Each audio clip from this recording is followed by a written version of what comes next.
In the name of Allah, the most gracious, the most merciful. Assalamu alaikum, my dear students. Hopefully you all are doing well. I am your social studies teacher. Today is Friday and the date is 18 June 2021. So today we are going to finish our lesson number 2 and we will discuss today's our last topic, and that is the understanding of the temperature inversion. Let's open your book, page number 14.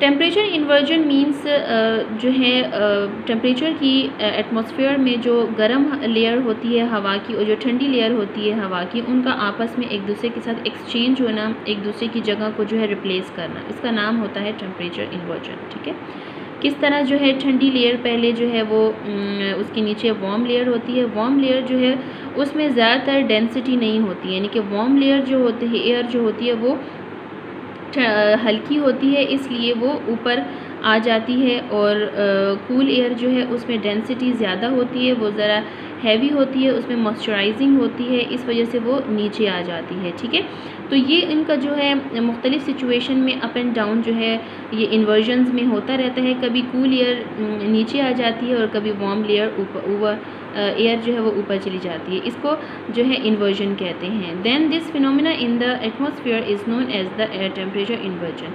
अब आपने imagine क्या करना है, let's turn towards your page number 15। Imagine करना है कि layer of a birthday cake when it has been cut downwards. जब आप एक केक को जो है काटते हैं और उसको ऊपर की जानिब से आप नीचे की तरफ जो है डाउनवर्ड्स आप नीचे की तरफ उसकी कटिंग करते हैं, आपको क्या फ़ील होता है? You can see one layer, आपको एक लेयर मिलती है स्पंज यानी कि नरम केक की, above one layer of chocolate, यानी कि सबसे पहले केक के ऊपर जो लेयर होती है डिज़ाइनिंग की वो चॉकलेट की होती है, और उसके बाद जो है उसके बाद स्पंज केक जो है वो नरम सा उसमें सामने नमूदार होता है। फिर क्या होता है कि ईच लेयर प्रेसेस डाउन। अब ईच लेयर यानी कि पहले चॉकलेट की लेयर है, फिर वो प्रेस करती है किसको? स्पंज वाली लेयर को on the other layer to make the structure, और इस तरह जो है केक का स्ट्रक्चर बनता है। Each layer is either warmer, each layer जो होती है वो वार्मर होती है, गर्म होती है, और कूलर या फिर ठंडी होती है। And as you move upward, जब आप ऊपर की जानिब जाते हैं और डाउनवर्ड से नीचे की तरफ आते हैं, एक्सपीरियंस टेम्परेचर इन्वर्जन। इसी तरह आप टेम्परेचर को भी जो है एक्सपीरियंस करते हैं। ठीक है, नॉर्मल रूटीन में अगर देखा जाए तो जितना आप ऊपर जाएंगे तो उतने ही जो एटमॉस्फेयर है वो कूल होती है, लेकिन टेम्परेचर इन्वर्जन में जो है लेयर्स जो हैं वो जितना ऊपर जाएंगे वो वार्म होती रहती है। ठीक है, अब हम इसकी तरफ आते हैं कि किस तरह हमारे पास जो है there are 4 types of temperature inversions हैं। सबसे पहले हम ग्राउंड इन्वर्जन के बारे में पढ़ेंगे। ग्राउंड का मतलब होता है वैसे ज़मीनी। ठीक है, इन्वर्जन यानी कि जितने भी ये गर्म और ठंडी हवा का आपस में रद्द-बदल होता रहता है, ये ज़्यादातर नाइट के टाइम पे होता है, क्योंकि दिन के टाइम जो है सूरज की सारी रेज़ ज़मीन पर पड़ती हैं, तो ज़मीन का नीचे वाला टेम्परेचर जो है, सतह ज़मीन का टेम्परेचर जो है वो गर्म होता है। रात के वक्त क्या होता है कि ज़मीन जो है वो जो रेडिएशंस जो उसने ज़मीन की गर्माइश को जो है जज़ब किया हुआ होता है, रात के वक्त ज़मीन जो है उस गर्माइश को, उन रेडिएशंस को दोबारा से बाहर निकालती है, और इस वजह से ऊपर वाली एटमॉस्फेयर वो गर्म हो जाती है और ज़मीन की सतह के करीब जो फ़िज़ा है वो ठंडी होती है। और ज़्यादातर इन्वर्जन जो है वो इसी वजह से रात के वक्त ही आपस में चेंज होते रहते हैं। अक्सर आपने देखा होगा कि सर्दियों में जब फोगी वेदर होता है तो फोग जो है वो बहुत नीचे क्यों होती है? वो इसी वजह से होती है क्योंकि ज़मीन का निचला हिस्सा जो होता है फ़िज़ा का वो ठंडा होता है, इस वजह से जो है ज़मीन की ऊपर वाली जो लेयर है वो भी ठंडी होकर फॉग में चेंज हो जाती है। और जो दिन का टाइम होता है तो वो फॉग जो है जैसे ही सूरज की गर्मी रोशनी तेज़ होने लगती है, गर्माइश, तो वो फॉग जो है डिसअपियर हो जाती है, यानी कि वो गायब होने लगती है, वो इसी वजह से। ठीक है, तो ज़्यादातर रात के वक्त इन्वर्जन्स जो होते हैं। It happens when the air is cooled by contact with a, ये उस वक्त होता है कि जब हवा जो है ठंडी होती है। कब ठंडी होती है? Contact with the colder surface. Colder surface यानी कि ज़मीन की सतह पर जो ठंडा मौसम होता है, तो ऊपर वाली जो एटमॉस्फेयर की एयर है वो इसके साथ कांटेक्ट करती है, तो ये लेयर भी जो है ठंडी हो जाती है। अनटिल इट बिकम्स कूलर, और ये तब तक ठंडी रहती है जब तक दैन द ओवरलेइंग एटमॉस्फेयर, सूरज निकल आता है और फिर उसके बाद गर्माइश बढ़ना शुरू हो जाती है, तो तब तक ये ठंडा रहता है। उसके बाद हमारे पास है टर्बुलेंस इन्वर्जन। टर्बुलेंस का मीनिंग मैंने लिखा है ज़ोरों शोर के साथ। वैसे ये वो यानी कि गर्म हवा और ठंडी हवा जो है ये आपस में एक दूसरे के साथ इतनी ज़ोर के साथ ऐसे मिक्सअप होकर टकराती हैं जिसकी वजह से डिस्टर्बेंस उनकी हवा में खलल पैदा होता है। ये लोवेस्ट लेवल पे जो है ये हवा होती है, बहुत ज़्यादा ऊंचाई पे नहीं होती। ये भी रात के वक्त होती है और ये किस वजह से होती है? ये एडिस की वजह से होती है। एडिस का मतलब होता है गोल गोल चक्कर लगाना, ठीक है।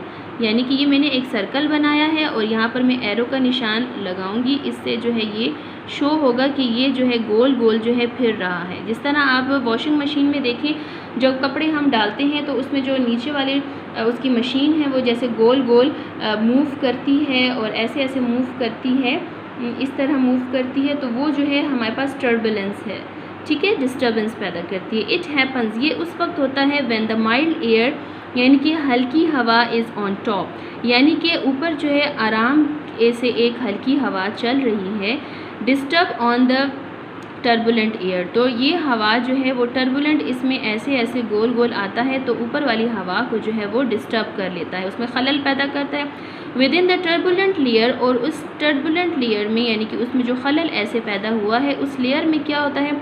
वर्टिकल मिक्सिंग कैरीज, यानी कि ये जो इस तरह वर्टिकल ऐसे ऐसे जो मूव करते हुए हवा आगे बढ़ रही है वो जो है हीट को अपने अंदर जो है ले लेती है, नीचे की जानिब करती जाती है हीट को, और ऊपर वाली जो लेयर है वो क्या हो जाती है? Cools the upper part of the layer, ऊपर वाली लेयर जो है वो ठंडी होती जाती है।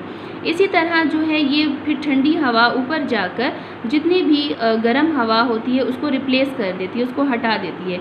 This unmixed air above is not cooled and eventually is warmer than the air below, और जो है ये नीचे वाली हवा जो है फिर ठंडी रहती है, लेकिन ऊपर जितना ये जाएं तो ये हवा उतनी ही फिर गर्म होती है, ठीक है।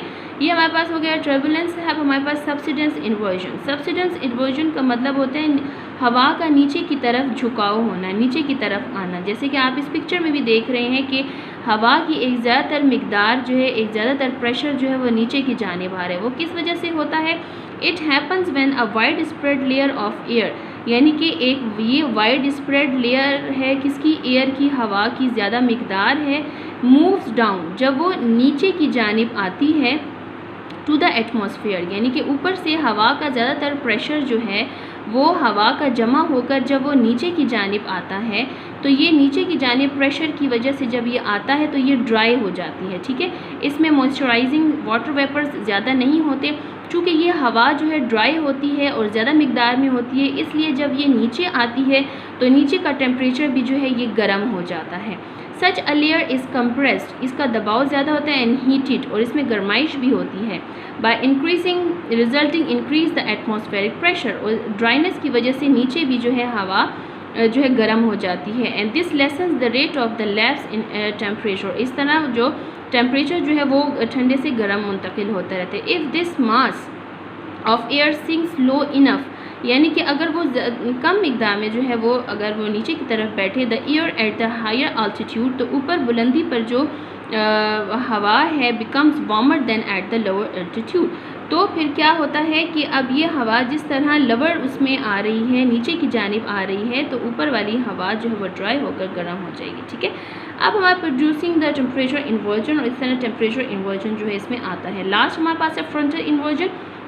This occurs when a mass of cold air, यानी कि ठंडी हवा का एक ज़्यादातर हिस्सा जो है अंडरकट्स अ मास ऑफ वार्म एयर, वो क्या करती है? अंडरकट करती है, यानी कि जो ऊपर वाली गर्म हवा होती है उसको जो है यानी कि हवा का एक, अब मैं आपको यहाँ पर डायग्राम के ज़रिए बताती हूँ। ये हमारे पास है कूल्ड एयर, कूल्ड ये हमारे पास है ज़मीन, ठीक है।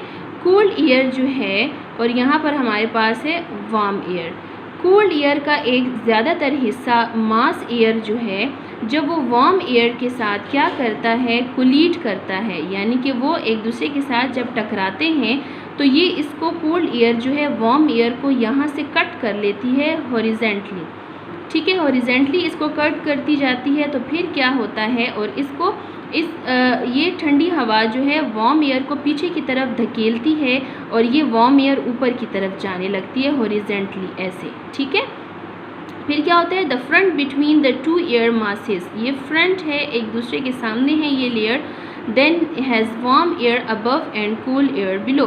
फिर क्या होता है कि ये वार्म एयर ऊपर ऐसे, ये जब पीछे इसको धकेलती है तो वार्म एयर ऐसे कूल, ये वार्म एयर जो है ऐसे हॉरिजेंटली ऐसे ऊपर की तरफ फैलने लगती है और फिर यहाँ पर जो है इसका क्लाउड्स जो है एयर का बनने लगता है।